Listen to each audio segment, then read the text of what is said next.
Hey guys, देखो America में अगर आप देखोगे तो काफ़ी अच्छा गिरावट देखने को मिल रहा है सर। वहाँ के मार्केट और वहाँ के स्टॉक्स बहुत बुरी तरीके से टूटते हुए नज़र आ रहे हैं सर। एक-एक दिन में अगर आप देखोगे तो अमेरिका में लगभग जो है 30 लाख करोड़, 40 लाख करोड़, 50 लाख करोड़ या 100 लाख करोड़ तक का नुकसान होता हुआ नज़र आ रहा है सर।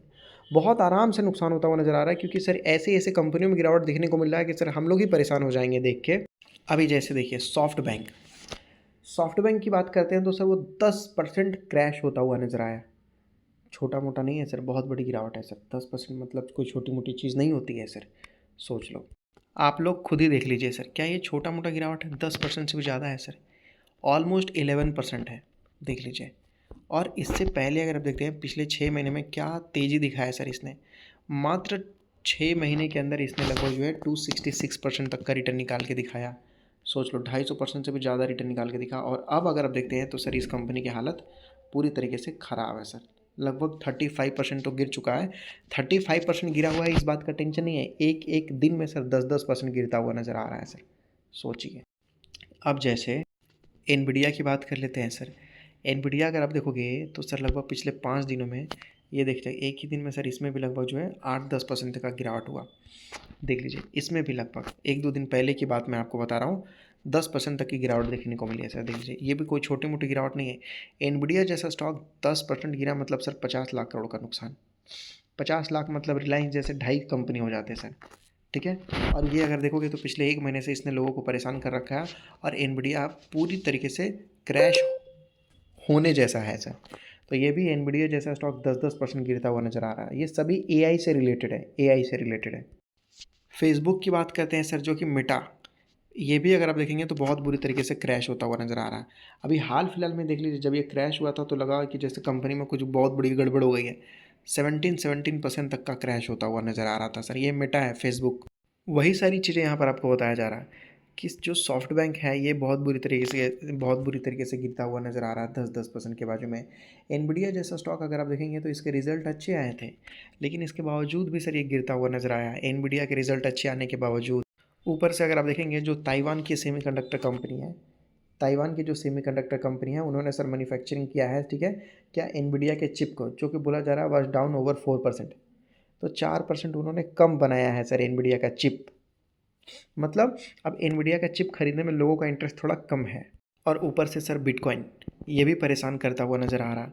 74 की बाजू में देखने को मिल रहा है और लगभग रात भर में दिन भर में देखेंगे तो 1.6% ये भी टूट चुका है।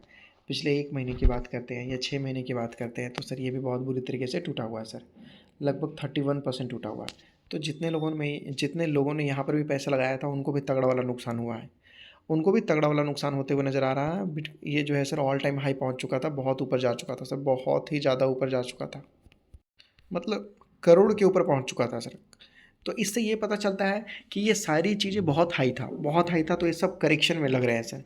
और केवल ये नहीं, इंटरनेशनल मार्केट में भी काफ़ी अच्छे-अच्छे बड़े-बड़े मजबूत कंपनी है जिनमें गिरावट देखने को मिला है। देखिए बिटकॉइन जब गिरता है ना तो ये भी एक मार्केट है, जो ये बताता है कि ग्लोबल मार्केट कैसा काम करता हुआ नज़र आ रहा है सर। क्यों? क्योंकि ज़्यादातर लोग जो है बिटकॉइन वगैरह में भी इन्वेस्टमेंट करते हैं। बड़े-बड़े जो कंपनी होते हैं वो भी करते हैं सर। और इसकी वजह से क्या होता है कि मार्केट में कहीं ग्लोबल क्राइसिस आता है या कोई प्रॉब्लम होता है तो सर लोग ज़्यादातर बिटकॉइन में ध्यान देते हैं, गोल्ड तक बेच देते हैं। हाँ, उसके बाद सर जो गोल्ड है उनके पास जो रहता है डॉलर रहता है, उस पे भी कम से कम भरोसा किया जाता है और बिटकॉइन पे ज़्यादा भरोसा किया जाता है। उसके बाद वॉरेन बफेट अगर आप देखोगे तो उन्होंने सर एप्पल के शेयर्स बेच दिए। हो सकता है कि सर जो एप्पल है वो उनको अच्छा ना लग रहा हो या फिर उनको लग रहा हो कि भाई ये महंगा हो, कुछ भी हो सकता है। देखिए अब उनकी मर्ज़ी है, हम क्या ही बोल सकते हैं, कुछ नहीं बोल सकते हैं। उनको लग रहा होगा किसी भी तरीके से कोई ना कोई प्रॉब्लम लग रहा होगा, इन्होंने उसकी वजह से सर इन्होंने एप्पल के शेयर्स भी बेच दिए। किसने बेचा? वॉरेन बफेट ने बेचा। तो जब वॉरेन बफेट ने बेचा तो एक डर सा क्रिएट होता है कि नहीं भाई एप्पल या तो महंगा हो चुका है या तो फिर इसमें पोटेंशियल नहीं बचा है। तो फिर उन्होंने इन्वेस्ट कहाँ किया? तो उन्होंने सर गूगल में, अल्फ़ाबेट में इन्वेस्टमेंट किया है सर, गूगल में, जो पेरेंट कंपनी होती है वहाँ पर। तो इन लोगों वहाँ पर यहाँ पर वॉरेन बफेट ने यहाँ पर पैसा डाला है सर।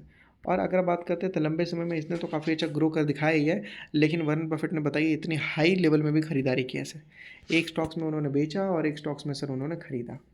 उनको लगता है कि गूगल जो है आगे है, इसके पास कॉम्पिटिटिव एडवांटेज है। मतलब गूगल ही है एक पूरे वर्ल्ड में जो कि लगभग सर्च इंजन है।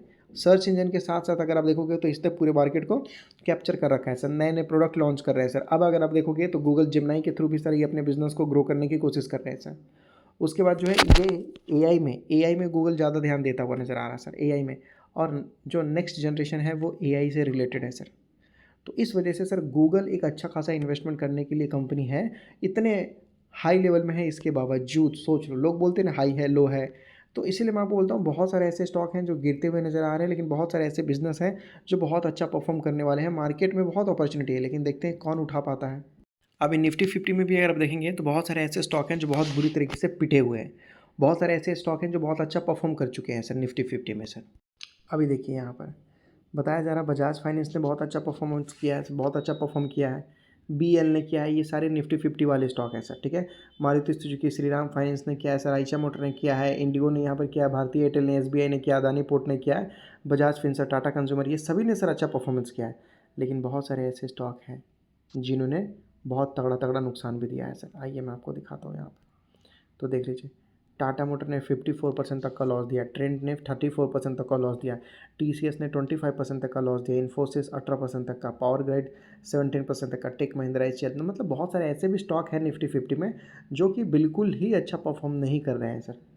तो इससे क्या सीखने को मिलता है कि जो बड़े बड़े कंपनी होते हैं वो भी परफेक्ट नहीं होते, वहाँ पर भी हमें रिसर्च करके सोच समझ के ही अच्छे वाले स्टॉक उठाने हैं सर। तो अमेरिका में भी वही हो रहा है सर। देखा आप लोगों ने सॉफ्ट बैंक गिरता हुआ नज़र आ रहा है सर वहाँ पर। देखा आप लोगों ने एनवीडिया का जो स्टॉक है वो भी गिरता हुआ नज़र आ रहा है सर वहाँ पर, ठीक है। वो भी लगभग जो है जो ओपन एआई वाली कंपनी है वो भी क्रैश होता हुआ नज़र आ रहा है सर। इस तरीके से और भी कंपनी क्रैश हो रहे हैं, लेकिन कुछ कुछ ऐसे भी स्टॉक हैं जो बहुत अच्छा परफॉर्म कर रहे हैं। तो इससे हमें अच्छे कंपनी को रिसर्च करना है, देखना है, उसके बाद ख़रीदना है सर। बिल्कुल।